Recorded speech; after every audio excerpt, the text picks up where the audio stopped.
What is up, my collie friends? Welcome to the video. Thank you for clicking on the link as always. I appreciate it.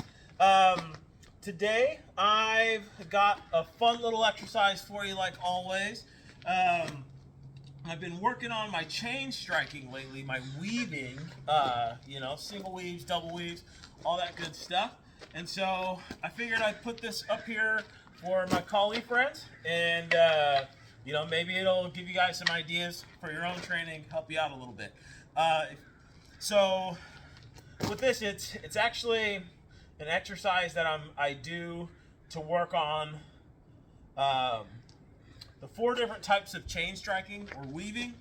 And I don't know what this last one is called. I think it's the redondos. I don't know. If any of my Collie Center chapter leaders on my friends list watch this and they want to say what this last one is called, I can never remember what it is. I'll get to it. I can never remember what it's called. I'll show you when we get there. But so for this, you've got, with chain striking, you've got your downward chain striking. You also have upward chain striking. It's also called weaving. So you've got your single weave and you've got your double weave, both of downward chain striking and upward chain striking. I'm going to show you all of that in this one video. Okay, so first we're going to start off with just single weave downward chain striking. Okay, so we're going to start in the high guard, the open chamber here. And with the right hand, we're going to strike a fluid 1. And this comes up high underneath this armpit right here, okay? Then you're going to strike your number 1 on this side. And notice how high I bring my elbow, right? That's so that I can bring this out and it actually comes in front of my face as I strike that 2. My left hand then strikes a 2, and I'm back at the start, which means I can strike a 1, a 1, a 2, a 2. And it becomes chain striking because it's a continuous flow, continuous chain of strikes. Okay, that's why it's called chain striking. And it's a single weave because you're weaving your arms one time before you go to the start. So you're going 1 weave and back to the start, okay? Downward chain striking, single weave, okay? You've also got downward chain striking where it's a double weave. That starts in the chamber position. So you're either going to be, I prefer to start in the right chamber. You can start in the left chamber, doesn't really matter, okay? But you're going to strike with a double weave, downward chain striking. We are striking a number 1, a fluid 1, striking a fluid 2 with our left hand, our bottom hand. The left hand is going to come up to the left number 1 position as your right hand strikes either a vertical, a backhand vertical, or a reverse number 1. See how that comes to a diagonal angle? Boom, and it comes, now I'm in the left chamber, and I do the same thing going back with a 1 with the left hand, a 2 with the right hand, and a reverse 1 with the left hand. Now I'm back to the start, and I've weaved my hands twice, hence the name double weave. We've got 1, 2, reverse 1, that was 1 weave, 1, 2, reverse 1, that's 2 weaves. Now what's cool is you can actually put these 2 together. You can put together, actually you can put them all together, and I'll show you that by the end of this video. But to put together your 2 downward chain strikes, striking, weaving, all of that, you would strike, say you're on your single weave, right? And say I want to go to my double. What I would do is I bring this right hand back, and instead of going fluid with my left hand, I'm just going to do a reverse 1 with this left hand, which puts me into the chamber position, and now I am in my double weave. Boom. Boom. right? And suppose I want to go back to my single with this left hand. Instead of going a reverse 1 to the 4 chamber, I would just do a fluid 2, and now I'm in my single weave. Boom.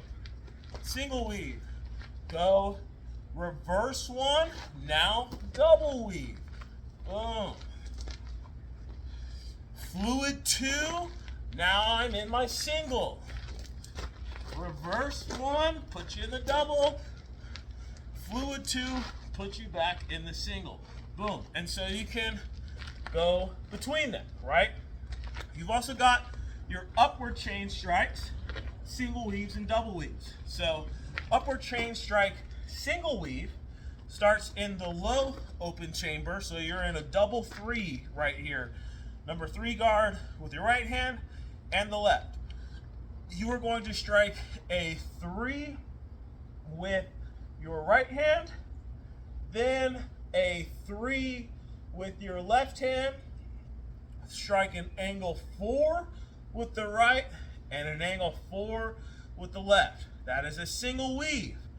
3, 3, weaving my hands once, boom, boom, 4 to 4, and it's back to the start. This tightens up to your double horada, okay? Like that. Boom. And you can make them bigger, tighten them up a little bit. Boom, like that. That's your single weave on the upward chain strikes, okay? You also have your double weave going upward, which I can't remember what this chamber position is called. You have to forgive me on that. But you start off with your left hand on with the weapon kind of going across your humerus here, your shoulder, and then your right hand is in the 3 position, and you strike a circular 4, then a fluid 3 to a fluid 4, then on putting me in the left side, right? Then we're going to do a circular 4 with the right hand, fluid 3 with the left, and then a fluid 4 with the right, putting me back at the starting position, hence the double weave. Because boom, there's the circular fluid. I've weaved my hands once. Boom, circular, fluid 3, fluid 4. Weave my hands twice to get to the starting position. Circular, fluid, fluid, circular, fluid, fluid. Boom. And it's just a continuous chain of strikes, right? And like before with the downward chain striking, when you're doing your single and double weaves on the upward chain striking, you can switch between the two of them as well. So you've got, let's say we're doing a single, right? So single weave. If I want to go double, instead of going fluid with this 4 on my left hand, I would go circular, now fluid 3, and I'm on my double weave. If I want it to go back to a single weave, instead of going circular with this left hand, I'm going to go fluid, and now I am in my single weave. Go circular with it, puts me on my double. Go fluid, puts me on my single, and tighten it up, boom. And you can mix them together, all right? Like that. That's your upward chain striking. One other one, this is the one that I can't remember what this is called, this actual technique. So if somebody does know, feel free to put it in the comments. So this is one that you use when you're kind of up against multiple opponents and maybe you're surrounded or something, and you need to clear some space as you're turning your body around. It's kind of the mindset with this. So it starts in the chamber position. You also can do this in the traditional position, which has your top hand in the thrusting position, bottom hand in the number 4 chamber position. Just for this video, we're just going to do all these in your standard chamber position. So there's a couple of ways to do this. You either strike a 4 with the bottom hand, a 1 with the top hand, and then we're going to bring this around our head and strike a horizontal, a backhand horizontal with this top hand. Then I'm going to do the same thing to go back to the other side. 4, 1, backhand horizontal, or your redondo strike, right? So it's 4, 1, horizontal, 4, 1, horizontal. And if you do this as you're turning, you're kind of clearing space as you turn. You also can do this with a forehand horizontal, that's your redondo strike. It's circular, going to the same side of the body. 4, 1, backhand horizontal. Forehand, 4, 1, backhand. Boom. And it kind of creates kind of like this tornado of strikes, right? So what I've been doing, this workout that I'm showing you guys, is I've been putting all of these together in one flow drill, which I'm going to show you in a little bit, in just a minute.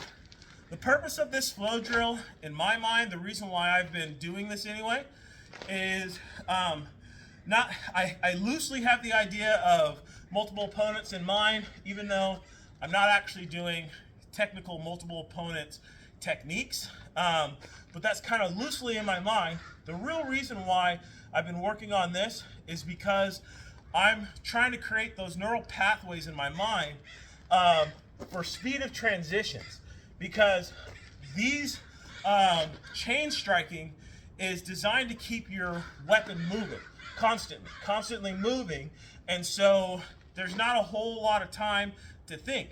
And in combat, one of the things that you realize when you do this stuff, when you do Kali and you go and flow with somebody that's better than you, like a lot better than you, and you get your butt whipped, you realize how fast this is. And one thing that I've learned with going and training with John, the Seattle Kali Center chapter leader, something that he talks about and I experience with him is that, like, you don't have time to think. There is no time to think. Like, if you have to think about what you're doing, you're gonna be too slow. And that, like, I experienced that with him. That guy's ridiculously fast. But then, you know, you just, when you flow with somebody that's a lot better than you, you really get to experience that. And so this drill helps with that. It makes it so that working on transitioning from one weave or chain strike, type of chain strike, to another, and just switching it up like that, it's keeping your weapons moving and making you change the techniques. There's still a little bit of structure there, but there's a little bit of fluidity as well, which really helps me with kind of allowing my body just to move in the ways that I've trained it without having to think about it first. Hopefully that makes sense. But this is kind of the drill. Once you got all these different methods of striking down, you can actually put them all together in a flow drill, and it looks something like this. So starting with your singles, right, and maybe switching it to double, boom, turn around, go upward, maybe.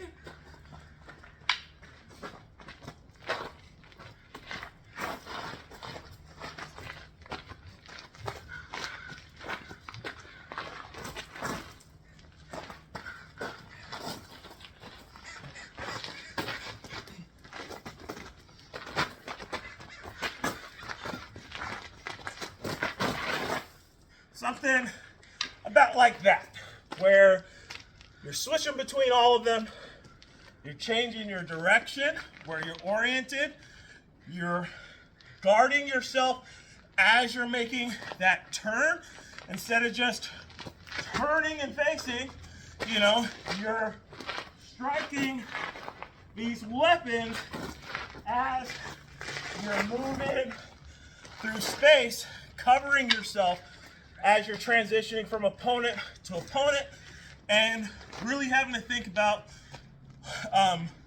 what chain strike am I on? How do I need to weave my arms to move in this direction? And it's happening like that. I've been working on this a lot this week. Figured I'd put it up here for you guys. It's been a lot of fun for me. Hopefully it's something that you can do. If you are in the Long Beach, Washington area and you want to come and learn some awesome Kali, then you should come out to my classes. I teach at the Grange on Tuesdays, Tuesday evenings from 7 p.m. to 8:30 p.m. Or you can come out to Long Beach Elementary School in the outdoor basketball court on Saturdays from 10 a.m. to 11:30 a.m. Classes are free. It's just something I like to do for my community. People that come to these classes are awesome. A lot of fun. We have a lot of fun. Love to see you there someday. If you're not close enough to make it out to one of my classes, you should check out and see if there's a Kali Center chapter leader near you. These guys are really good. I say it all the time. That is where I'm learning, like, all of this stuff is from them somehow. Or check out KaliCenter.com. They got a ton of really good stuff, really good online resources. Anyway, you guys, appreciate you watching all the way to the end. As always, God bless. Deuces.